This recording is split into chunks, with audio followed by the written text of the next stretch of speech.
A segunda parte desse vídeo é sobre o texto Nas Ruínas do Presente, do Vijay Prashad, eu acho que é assim que se pronuncia. Ele é um texto que foi produzido como um documento, um texto de debate do Instituto Tricontinental. Foi publicado ano passado, 2018, e a orientação é a leitura de duas partes desse texto, que é a parte sobre globalização e a parte sobre neoliberalismo, é uma em seguida da outra. A ideia também, uma vez mais, é introduzir, aproximar, né, a nossa discussão sobre esse momento do capitalismo, que essa visão que a gente já viu no manifesto, né, de que o capitalismo ele está sempre buscando um processo, está sempre buscando se expandir, buscando um mercado global. Então, o que isso significou naquele momento de construção das condições da arquitetura da globalização neoliberal, né? Ele marca a crise da dívida externa como uma condição política da globalização e do neoliberalismo, bom, que digamos está junto. E ele vai falar sobre como que as negociações no âmbito do GATT, que depois veio a ser a Organização Mundial do Comércio, a OMC, foram fundamentais para assentar as bases desse novo período, marcando principalmente um novo regime de propriedade, o regime de propriedade intelectual, mudou a forma como a propriedade intelectual é registrada e garantida. E isso, enfim, teve implicações e continua tendo implicações assim gigantescas para o regime de acumulação e para a força, o poder e o lucro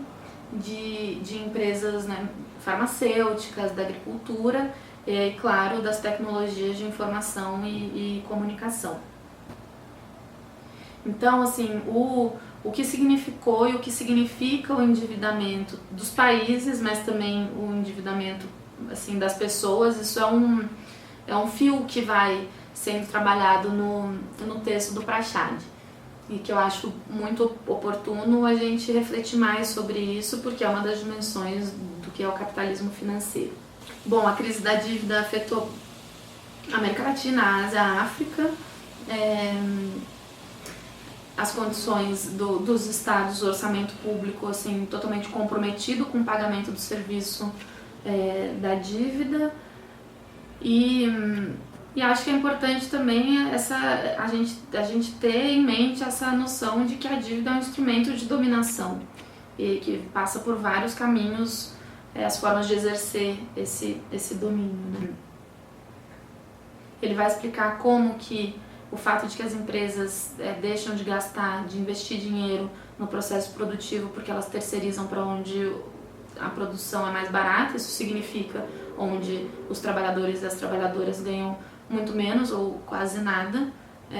para produzir, e as empresas continuam lucrando assim, muito dinheiro, ganhando muito dinheiro, escandalosamente é muito dinheiro.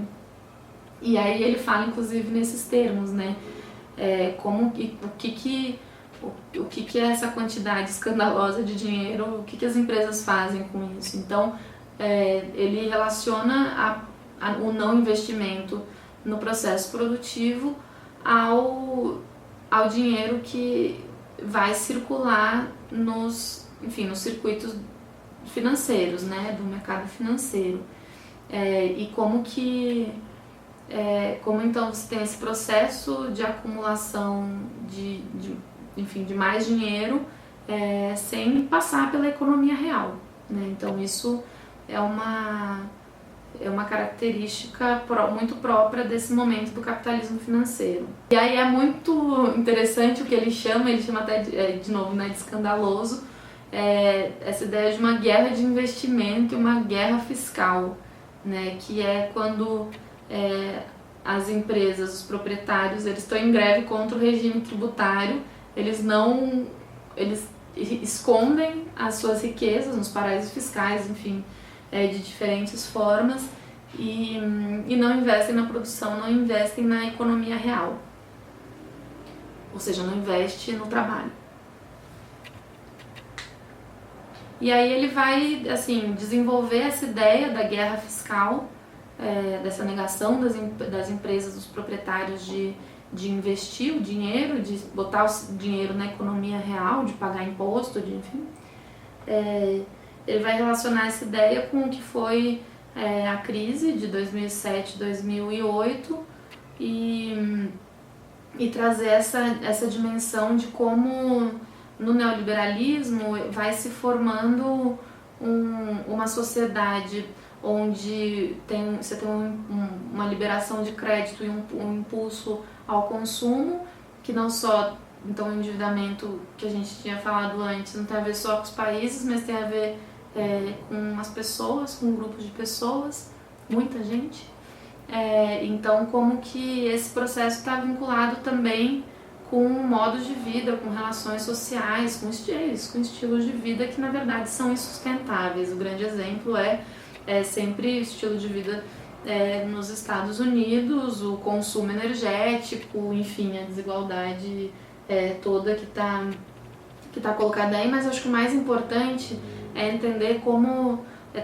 tá intrínseco, e aí de novo a gente volta lá para o Marx, mas como tá intrínseco, é inerente ao capitalismo, mesmo nessa fase atual da globalização neoliberal e o capitalismo financeiro, essa questão da crise, né, e de como uma crise sai de uma crise e entra outra crise, e como que isso vai produzindo respostas que dão um fôlego num novo momento de acumulação capitalista. Então, é muito interessante como eles situam o neoliberalismo como uma resposta a uma crise. E a gente precisa ter isso sempre em mente, né? Assim, como que a resposta capitalista à crise inaugura e assenta as bases de um novo período aí de acumulação. E o outro aspecto que é muito importante é localizar o que é a ideologia, o programa que está por trás do neoliberalismo. Se o mercado, se o capitalismo fosse, se existisse essa mão invisível, né, do mercado, então que a tarefa seria da política econômica que o Estado libere o espaço para deixar o mercado agir, e justamente foi isso que não deu certo e que se revelou não dar certo na crise de 2008, né? Lá o programa por trás do neoliberalismo, que é um programa falacioso, que já foi comprovado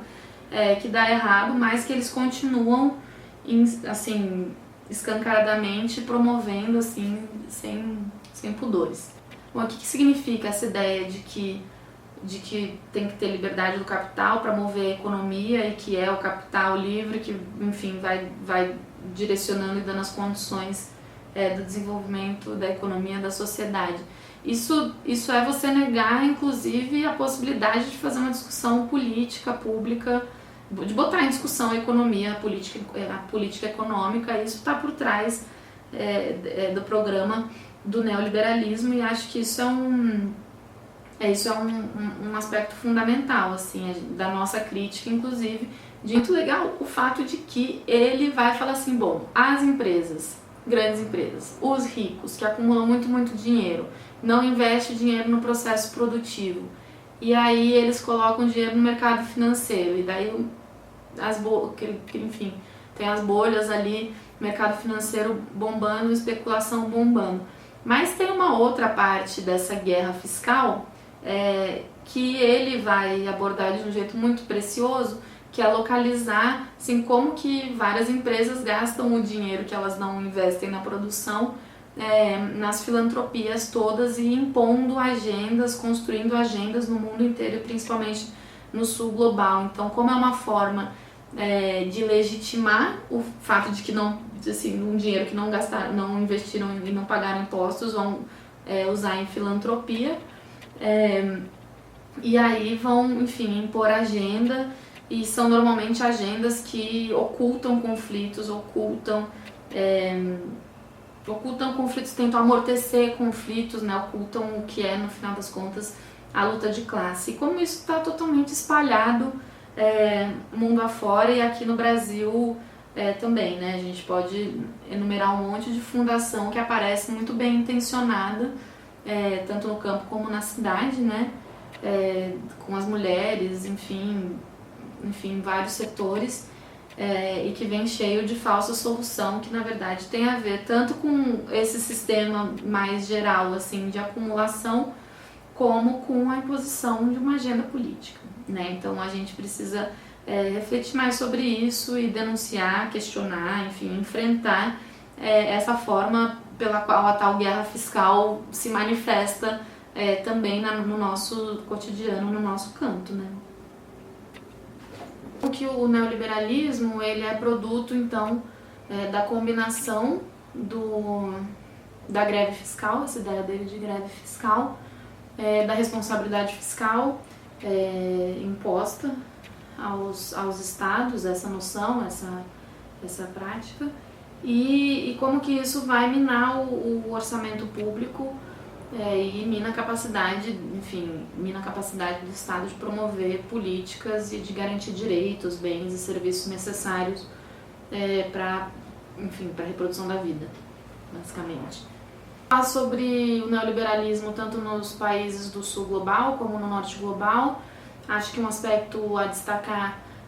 do sul retoma a dimensão do endividamento, e é importante retomar na discussão da dívida o papel que as instituições financeiras internacionais têm na imposição da agenda e como se impõe uma agenda de que para o Estado que está, sem recurso, que ele precisa gerar recurso a partir do quê? Das privatizações. Então, ele vai problematizar a agenda das privatizações. Esse é um debate, muito atual para a gente, mas não é novo. Então, a gente precisa localizar ele nessa dimensão mais geral do capitalismo. E uma outra leitura que é importante, que ele traz também, é sobre também os fluxos de dinheiro do sul para o norte. Então, ele vai mostrar como que, na verdade, se você considera os recursos que os países do sul acedem, né, em nome, de financiamento para o desenvolvimento ou o que for, eles são proporcionalmente menores do que o recurso que o norte extrai do sul. E aí ele vai mostrar como que o recurso que o norte extrai do sul tem a ver tanto com o pagamento da dívida, como com o recurso, a riqueza que é repatriada pelas transnacionais ali, pelos países do norte que são a sede das empresas, e pelos fluxos ilegais e desregulamentados de capital de diversos tipos. Então, na verdade, isso traz pra gente uma ideia que somos nós os credores, né? Uma ideia que já é bem conhecida no campo dos movimentos sociais, que questiona, inclusive, a legitimidade da dívida, né? Bom, e aí ele vai falar sobre o neoliberalismo também nos países do norte, destacando a dimensão das políticas públicas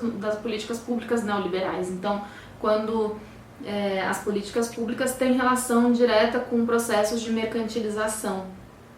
e com as empresas. E muitas vezes, como que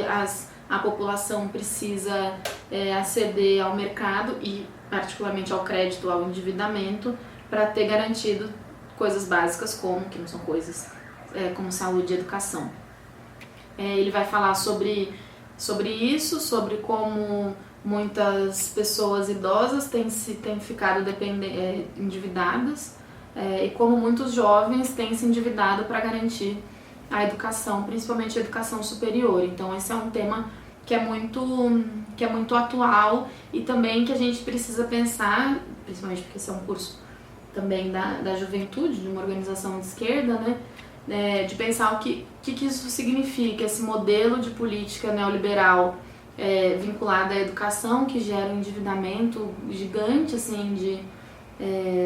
da juventude para poder estudar, que é um modelo que tem sido exportado para vários países do mundo. Então, como é que a gente reflete sobre isso, conectando com essa dinâmica mais geral do capitalismo financeiro? A gente lembra tudo que ele colocou antes sobre como que as empresas não estão reinvestindo o dinheiro na produção, no processo produtivo e no trabalho, né? Então,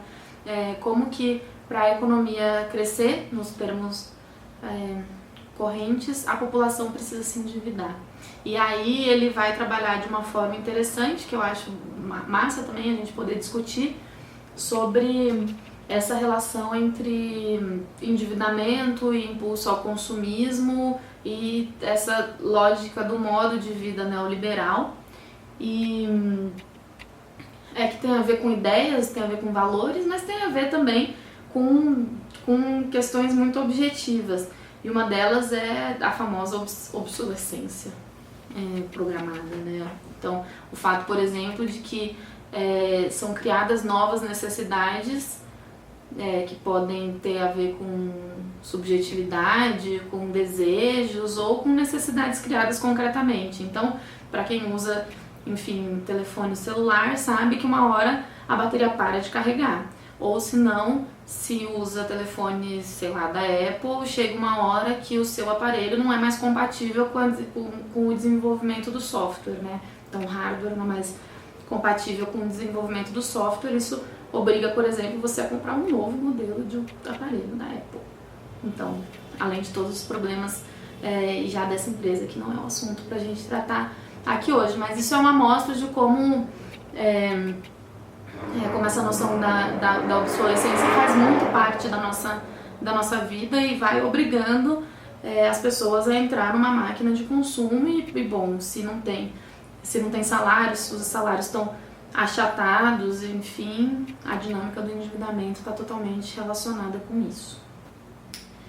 Ele reflete sobre o neoliberalismo, então, trazendo essa dinâmica da política econômica de forma mais geral, mas pensando o neoliberalismo não só como uma política econômica, mas cada vez mais como uma racionalidade que vai se expandindo para todas as esferas da vida. Essa é uma ideia que também é bem trabalhada por uma autora que chama Wendy Brown, que a gente tem discutido bastante, então se vocês tiverem interesse, ela também é uma boa referência para refletir sobre isso e sobre essa ideia de uma forma crítica, sobre essa ideia de transformação das pessoas em capital, né, em capital humano, que você precisa sempre se auto-investir em você mesmo, e essa ideia do empreendedorismo, do autoempreendedorismo, que dissocia das pessoas, cada uma delas e todas nós, da ideia de que somos, no final das contas, trabalhadores e parte de uma classe, enfim, que vive do trabalho, e se constrói nessa racionalidade neoliberal uma ideia bem problemática, né? Se ninguém mais é trabalhador, se todo mundo é dono de si, seu próprio patrão, e se todo mundo é capital. Então, enfim, como é que a gente organiza um processo de enfrentamento à estrutura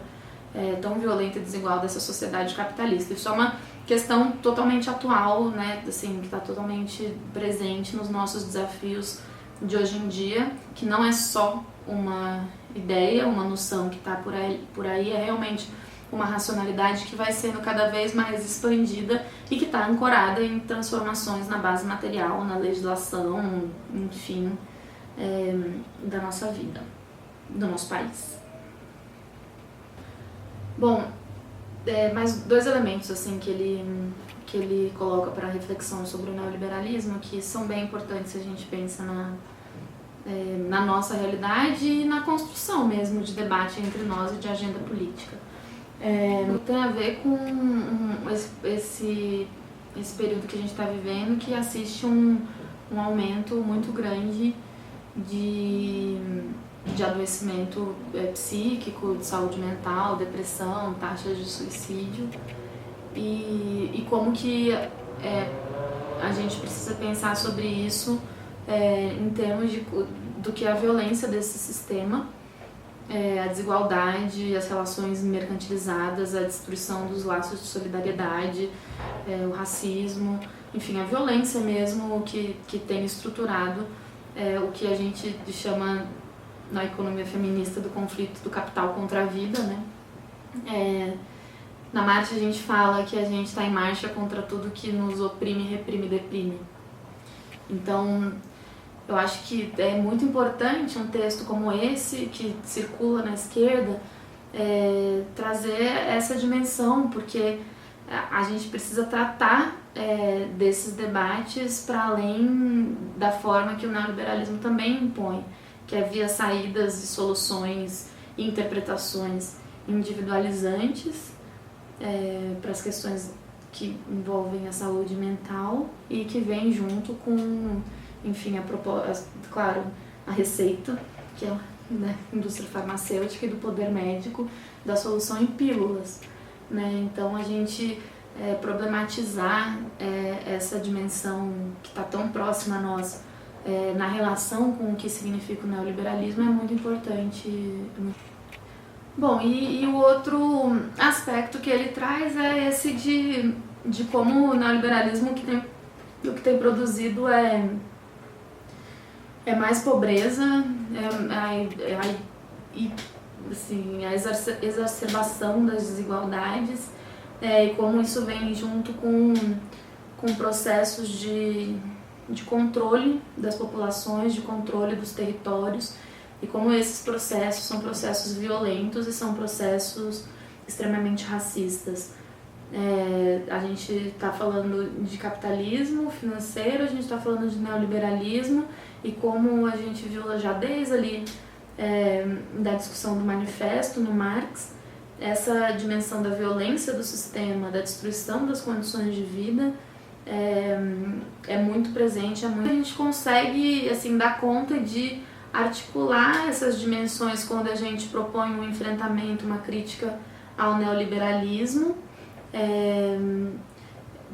e que se a gente lê tanto o manifesto quanto o texto do Prachad, assim, faz todo sentido, inclusive de um questionamento a como a ideologia, o programa neoliberal assim, a gente já sabe, mas assim, é escandalosamente mentiroso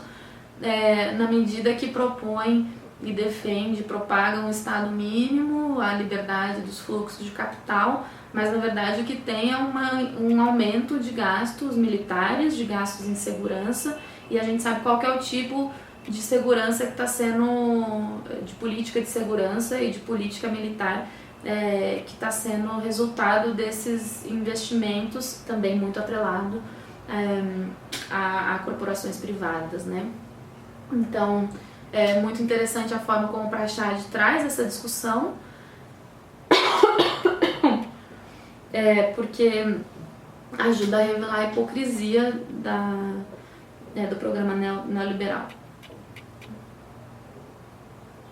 Assim, no final das contas eu apresentei uma leitura, né, desse texto do Prachad, que eu também não conhecia, foi uma tarefa dada, espero que ela tenha sido devidamente cumprida, mas acho que assim, só para assim, pegar uma coisa que fica aqui na minha cabeça, é de como que assim, nessa história toda que ele faz, que ele conta sobre a criação da arquitetura da globalização, do neoliberalismo, a lógica que está por trás, a forma como as corporações transnacionais vão construindo as bases, assentando as bases para esse período, como que isso tem uma visão de economia muito, muito colocada, muito arraigada, que é justamente uma visão de que a gente não deve questionar, discutir, politizar e refletir sobre a economia, e refletir sobre as decisões que são feitas nessa esfera da vida, quando na verdade a economia não se reduz a números e fórmulas e a projeções, enfim, dos engravatados que vêm dizer os caminhos que a sociedade tem que seguir, porque no final das contas tudo isso tem a ver com as condições de vida, com as relações, com o que inclusive o Prachad traz e que para nós na economia feminista é muito, muito importante, com o que no final das contas garante que a vida seja possível, porque se o neoliberalismo ataca assim, de forma tão violenta, brutal no cotidiano as condições de vida, o que acaba garantindo, né, a reprodução da sociedade de forma ampla, a reprodução social ampliada, né? Então a gente retoma aquela discussão que ali quando eu falei sobre o manifesto eu trouxe, que faz parte também da discussão da economia feminista, de que isso está se dando às custas de uma intensificação da exploração enfim, da classe trabalhadora como um todo, mas também de todo o trabalho pago e não pago realizado principalmente pelas mulheres no âmbito da família, das famílias estendidas, da comunidade, que uma economista feminista marxista que a gente gosta muito, Antonella Picchio, ela fala que esse trabalho acaba servindo como um colchão que amortece no cotidiano e na vida de todos e de cada um de nós a violência, os impactos da violência desses ataques do capital contra a vida. Então acho que essa leitura do Prachad é muito oportuna. Que bom que o grupo de trabalho aí da formação da juventude decidiu começar linkando esse debate tão atual com o debate do manifesto. É importante, se vocês tiverem tempo também, ler os outros capítulos do Prachad, são assim, bem importantes para a gente entender a conjuntura, o que a gente está vivendo, o imperialismo, entre outras cositas más. E é isso que seguimos.